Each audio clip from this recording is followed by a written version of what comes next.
स्वागत है आप सभी का पंचऋषि क्लासेस के इस ऑनलाइन प्लेटफॉर्म पर। हम लोग मध्यकालीन भारत के इतिहास का लगातार अध्ययन कर रहे हैं और उसी क्रम में आज हम लोग जहांगीर का अध्ययन करेंगे। तो बिना देर किए हम लोग क्लास को प्रारंभ करते हैं जहांगीर के साथ। जहांगीर, इनके बारे में कुछ मुद्दे कुछ बातें कर लेते हैं। इनका जन्म 30 अगस्त 1569 को हुआ था। पिता का नाम अकबर और माँ का नाम हरकाबाई या मरियम उजमानी कहा जाता था। चूंकि अकबर के एक लंबे समय तक कोई संतान नहीं हुई थी, तो उन्होंने फतेहपुर सीकरी में एक शेख सलीम चिश्ती नाम के संत थे, उनकी बहुत सेवा की और उसके उपरांत इनको पुत्र की प्राप्ति हुई। इसलिए इन्होंने शेख सलीम चिश्ती के नाम पर अपने पुत्र का नाम सलीम रखा, जो कि था जहांगीर। और अकबर इन्हें बचपन में शेखू बाबा के नाम से पुकारता था।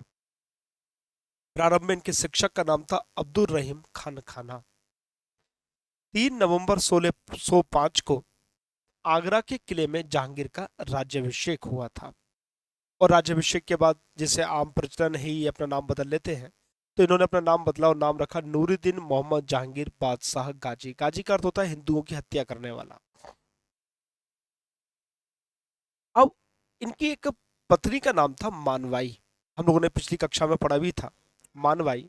और 1604 में मानवाई ने आत्महत्या कर ली। इनका जो बेटा था खुसरो, वो अपने पिता जहांगीर को अपनी मां की मृत्यु का उत्तरदायी मानता था और इसलिए उसने बगावत कर दी। 1606 में उसने अपने पिता के खिलाफ बगावत कर दी। 1622 में इस तरह बगावत करता रहा, कई साल गुजर गए। 1622 में एक युद्ध होता है जिसका नाम था भेरावल का युद्ध। जालंधर के निकट ये युद्ध हुआ था खुसरो और जहांगीर की सेना के बीच में। इसमें खुसरो को पकड़कर अंधा कर दिया जाता है। खुसरो पकड़ा जाता है और उसको अंधा कर जेल में डाल दिया जाता है। एक इनका दूसरा पुत्र भी है खुर्रम, जिसको शाहजहां जो बनेगा आगे चलकर। खुर्रम के इशारे पर इस खुसरो की हत्या कर दी जाती है। तो पहले तो इसको अंधा करके जेल में डाल दिया गया, बाद में इसकी हत्या कर दी गई। जब इसे बगावत कर रहा था तो बगावत के दौरान ये यानी कि खुसरो गुरु अर्जुन देव से मिला था। इस बात से नाराज होकर जहांगीर ने अर्जुन देव की भी हत्या करवा दी गई। जहांगीर के शासनकाल के दौरान ब्रिटिश मसूलीपट्टनम या मछलीपट्टनम पहुंचे थे। कैप्टन हॉकिंस एवं थॉमस रो ने ब्रिटिश जो दो ब्रिटिश थे, इन्होंने जहांगीर से दरबार में पहुंचे और उनसे सूरत में फैक्ट्री स्थापित करने का फरमान जारी किया। मैं थोड़ा समझा देता हूँ। ऐसा हुआ था कि 1600 में जब पुर्तगाली अपने देश से चले थे और अंग्रेज अपने सॉरी अंग्रेज अपने देश से चले थे, उस वक्त अकबर का शासन था। तो अकबर के नाम की चिट्ठी लेकर वो भारत पहुंचे थे व्यापार करने के लिए। लेकिन जब तक पहुंचे 1608 तक, तब तक जहांगीर गद्दी पर बैठ चुका था। तो इन्होंने जहांगीर से कहा था कि भाई हमें सूरत में एक फैक्ट्री स्थापित करने की अनुमति दी। पुर्तगाली पहले से थे। पुर्तगालियों ने इस बात का विरोध किया और सूरत में फैक्ट्री स्थापित करने की अनुमति देने के बावजूद भी सूरत में फैक्ट्री स्थापित नहीं हो पाई। तो अंग्रेजों ने अपनी पहली फैक्ट्री मछलीपट्टनम या मसूलीपट्टनम में स्थापित की थी। मैंने मॉडर्न हिस्ट्री की क्लास में इस चीज को क्लियर किया है। तो आप लोगों ने अगर मॉडर्न हिस्ट्री की क्लास नहीं देखी है तो वो आप लोग देख लीजिए, और उसकी पूरी एक कंप्लीट मॉडर्न हिस्ट्री की 6-7 घंटे की एक क्लास हम लोगों ने यूट्यूब पर पढ़ी हुई है, वो आप देख सकते हैं। तो फिर इनकी पहली अस्थायी फैक्ट्री मछलीपट्टनम या मसूलीपट्टनम में स्थापित हुई थी। ठीक है, अब जरा इनके बारे में कुछ जान लेते हैं जहांगीर के बारे में। जहांगीर की 5 पत्नियां थीं। एक पत्नी थी मानवाई, जिससे खुसरो का जन्म हुआ था। एक दूसरी पत्नी थी शाह जमान, जिससे शहरयार का जन्म हुआ था। इनके एक बेटे का नाम था शहरयार। एक पत्नी थी जोधाबाई। देखिए, अकबर जोधाबाई का जिक्र आता है और इतिहास में अकबर की किसी भी पत्नी का नाम जोधाबाई नहीं था। कुछ कहानियां जो मनगढ़ंत हैं, कुछ इतिहास में मनगढ़ंत चीजें लिखी गई हैं, उन्हीं बातों को देखा जाए तो अकबर के साथ जोधाबाई का जिक्र मिलता है, जबकि जोधाबाई जहांगीर की पत्नी का नाम मिलता है। तो इतिहास में अकबर के साथ जोधाबाई का कोई जिक्र नहीं मिलता। जोधाबाई, जिसको जगत गोसाई कहा जाता है, जो जोधपुर के राजा उदय सिंह की बेटी थी, इससे खुर्रम पैदा हुआ था। एक अन्य बीवी का जिक्र मिलता है जिसका नाम नहीं मिलता, जिससे इसके पुत्र परवेज का जन्म हुआ था। एक इसकी पत्नी थी मेहरुन्निसा, नूर जहां इसका नाम था। ये इसकी सेकंड मैरिज थी, नूरजहां की सेकंड मैरिज थी। पहली मैरिज तो इसकी एक शेर अफगान कर व्यक्ति था, उससे हुई थी, और उससे इसकी एक पुत्री भी थी जिसका नाम था लाडली बेगम। लाडली बेगम इसकी पुत्री थी पहले पति से, नूरजहां की पहले पति से पुत्री का नाम था लाडली बेगम। मेहरुन्निसा का एक भाई था जिसका नाम था आशफ खां, उसकी बेटी थी अर्जुमंद बानो बेगम, जिससे ये अपने पुत्र की शादी करवाएगी। ठीक है, तो ये थोड़ा सा, हाँ, एक इसकी प्रेमिका थी अनारकली, जिसको लाहौर में जिसका मकबरा है। आप लोगों ने पिक्चर भी देखी होगी, ये तो अनारकली वाली, है ना, प्यार किया तो डरना क्या, वो यही एक प्रेमिका थी इनकी, अनारकली। 1611 में नूरजहां और जहांगीर का विवाह हुआ था। अब थोड़ा सा नूरजहां के बारे में जान लेते हैं। इनके पिता का नाम था गयास बेग और माता का नाम था अस्मत बानो बेगम। ये जो इसकी माँ थी, ये गुलाब से इत्र निकालने की विधि की आविष्कार करता थी। इन्होंने गुलाब से इत्र बनाने की विधि बनाई थी, अस्मत बानो बेगम। और स्टेट पीसीएस में ये क्वेश्चन आ चुका है। इनका प्रथम विवाह अली कुली बेग से हुआ था, जो कि बंगाल का गवर्नर था। ऐसा कहा जाता है कि जहांगीर ने अली कुली बेग की हत्या करवा दी थी, और इसके पिता यानी गयास बेग को एक उपाधि दी एदमातुदौला की। अब पिता को उपाधि दी, पहला पति मर चुका है, तो फिर नूरजहां के साथ ये अपना दूसरा निकाह, मतलब इनका तो चार चौथा पांचवा निकाह था, लेकिन नूरजहां का दूसरा निकाह था, और इस तरह जहांगीर के साथ इनका विवाह हो जाता है। और जैसे ही जहांगीर के साथ इनका विवाह होता है, ये सत्ता पर अपनी पकड़ मजबूत करनी शुरू कर देती है। एक गुट माना जाता है जिसको कहा जाता है नूरजहां गुट, जिसको जुनता दल भी कहा जाता है, जो कि लगभग 11 साल चला था इसका शासन, 1611 से लेकर 1622 तक। अब कुछ लोग इसके पक्ष में थे, कुछ इसके विपक्ष में थे। अगर पक्ष में तो देखें, इसके पिता गयास बेग, इसका भाई आसफ जहां, इसकी माँ असमत बानो बेगम, खुर्रम शाहजहां भी इसके पक्ष में था प्रारंभिक दिनों में, महावत खां और शहरियार।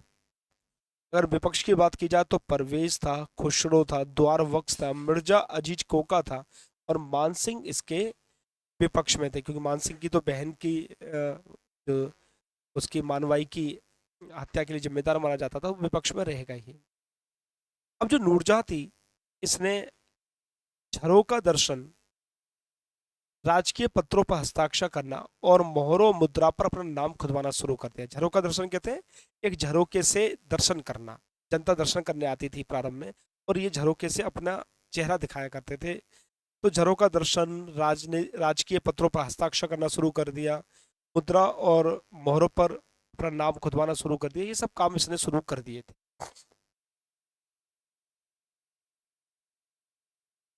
मेवाड़ पर अधिकार की बात करें, 1597 में महाराणा प्रताप की मृत्यु हो गई। इनके बाद इनके पुत्र अमर सिंह, और अमर सिंह के बाद उनके पुत्र महाराणा कर सिंह गद्दी पर बैठे थे। 1605-1606 में परवेज को भेजा गया कि भाई जाइए आप अधिकार करिए, और परवेज पराजित हो गया। 1608 में महावत खां को भेजा, वो भी पराजित हुआ। 1609 में अब्दुल्ला खां को भेजा, वो भी पराजित हुआ। 1614 में खुर्रम को भेजा, तो युद्ध अनिर्णायक रहा, ना इधर का पक्ष जीता ना इधर का पक्ष जीता। 1615 में मुगलों की, अब भाई एक लंबा समय हो गया लड़ते लड़ते, और जो महाराणा थे ये लोग इतने मजबूत नहीं थे मेवाड़ के कि एक लंबे समय तक युद्ध को जारी रखें, तो बिना शर्त इन्होंने अधीनता स्वीकार कर ली मुगलों की। बिना शर्त ये थी कि किसी का भी विवाह नहीं होगा मुगलों में, कोई अंदर नहीं घुस आएगा, कोई बेइज्जती नहीं करेगा। वो इस तरह की बहुत सारी शर्तें थी, और उन शर्तों के साथ क्या, क्योंकि देखो जीत वो भी नहीं पा रहे थे, जीत वो भी नहीं पा रहे थे, और ये बात मेवाड़ को मालूम थी कि लंबे समय तक हम युद्ध जारी नहीं रख सकते, तो उन्होंने अपनी शर्तों के आधार पर इनसे अधीनता स्वीकार कर ली। अगर हम दक्षिण अभियान की बात करें, तो 1616 में अहमदनगर में बगावत होती है, मलिक अंबर बगावत करता है। देखिए 1617 में बीजापुर के राजा थे राजा आदिल शाह। उनकी मध्यस्थता के बाद अहमदनगर मुगल दरबार में शामिल हो गया था, अधीनता स्वीकार कर ली। जहांगीर ने आगरा के किले में शाही फैसलों के लिए जंजीर ए अदल की व्यवस्था की थी, जिसे न्याय की जंजीर कहा जाता है। जंजीर बांधी थी जिसको न्याय की जंजीर कहते थे था, और जिसको न्याय की आवश्यकता होती है वो जंजीर को खींचता था, घंटा बजता था। तो इस तरह की व्यवस्था की गई। जहांगीर के द्वारा दुअस्पा और सिंह अस्पा प्रथा को प्रचलित किया गया। यह मनसबदारी व्यवस्था थी, जागीरदारी व्यवस्था थी, सिंह अस्पा और दुअस्पा जो जहांगीर का शासनकाल था। ये चित्रकला का स्वर्ण काल माना जाता है। ये जो जहांगीर का शासनकाल था चित्रकला का स्वर्ण काल माना जाता है। एक कहानी सुनाता हूँ टॉमस रो के द्वारा। ऐसा हुआ था कि जहांगीर चित्रकला में उसका जो रुचि अधिक थी, तो टॉमस रो जब ब्रिटिश एक वो नागरिक था या व्यापारी कह लो, तो वह उसके दरबार में पहुंचता है, उसके लिए एक पेंटिंग लेकर आता है। अब पेंटिंग ब्रिटेन में अच्छी बनती नहीं होगी, तो जहांगीर ने पेंटिंग देखी, बोले कि हमारे चित्रकार 2 घंटे के अंदर ऐसी ही बिल्कुल हूबहू पेंटिंग बना सकते हैं। सब चित्रकार बुलाए गए और उन्होंने 2 घंटे के अंदर बिल्कुल वैसी की वैसी पेंटिंग बना के रख दी। टॉमस रो बुलाए गए और दोनों पेंटिंग को दिखाया गया और पूछा गया बताइए इनमें से आप वाली कौन सी अर्थात असली कौन सी है। अब टॉमस रो पहचान तो गया था, टॉमस रो पहचान तो गया था कि मेरी वाली कौन सी है, लेकिन उन्होंने कहा अब कैसे जी हुजूरी की जाए, अपना काम कैसे निकलवाया जाए। तो उन्होंने जहांगीर वाली पेंटिंग को जानबूझकर, लिखा हुआ है इतिहास में, उन्होंने जानबूझकर कह दिया कि हाँ ये वाली पेंटिंग है मेरी वाली। जहांगीर हंसा, आ हा हा, देखो हमारे चित्रकारों को देखो साहब। खुश हो गया क्योंकि बटरिंग हो गई ना उसकी, तो वो खुश हो गया। बोले बताओ क्या चाहिए, बोले साहब फैक्ट्री लगवा दो हमारी। तो ये इतिहास में मिलता है इस तरह के जिक्र भी। तो जहांगीर का जो शासनकाल था चित्रकला का स्वर्ण काल माना जाता है। कुछ चित्रकार थे जैसे उस्ताद मंसूर थे जो नादिर उद अस्त्र में विशेषज्ञ थे, अर्थात पक्षी विशेषज्ञ थे। और दूसरे थे अबुल हसन जो व्यक्ति चित्र बनाया करते थे, जो नादिर उद जमा में पारंगत थे। इसको याद कर लो, कहीं ऐसा ना हो कि परीक्षा में यही आ जाए। नादिर उद अस्त्र और नादिर उद जमा, ये पक्षी विशेषज्ञ हम याद कर लेंगे, व्यक्ति विशेषज्ञ हम याद कर लेंगे, लेकिन इसको भी याद करना आवश्यक है।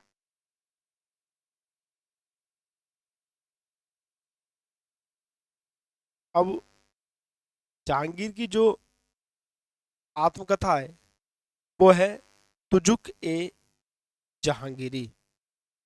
फारसी भाषा में तुजुक ए जहांगीरी, फारसी भाषा में। नूरजहां ने अपने पिता एतमादुद्दौला का मकबरा आगरा में बनाया जो पितृधुरा शैली से निर्मित है। मैं पहले ही बता चुका हूँ पितृधुरा शैली छोटे छोटे संगमरमर के जो पत्थर होते हैं उनसे डिजाइन की जाती है, खंभों पर और छतों पर उसके डिजाइन की जाती है। अशोक के कौशाम्बी स्तंभ अभिलेख में जहांगीर का भी लेख उत्कीर्ण है। इसमें 5 लोगों के लेख उत्कीर्ण है, उसमें एक जहांगीर का भी लेख है जो उत्कीर्ण है। वर्तमान में ये प्रयागराज में रखा हुआ है और वहां पर हम लोग देख सकते हैं। 1627 में इसकी मृत्यु होती है और लाहौर के शाहदरा में दफनाया गया। इसका मकबरा नूरजहां ने बनवाया रावी नदी के किनारे पर। तो इस तरह हम लोगों ने जहांगीर को आज देखा, जहांगीर का अध्ययन किया।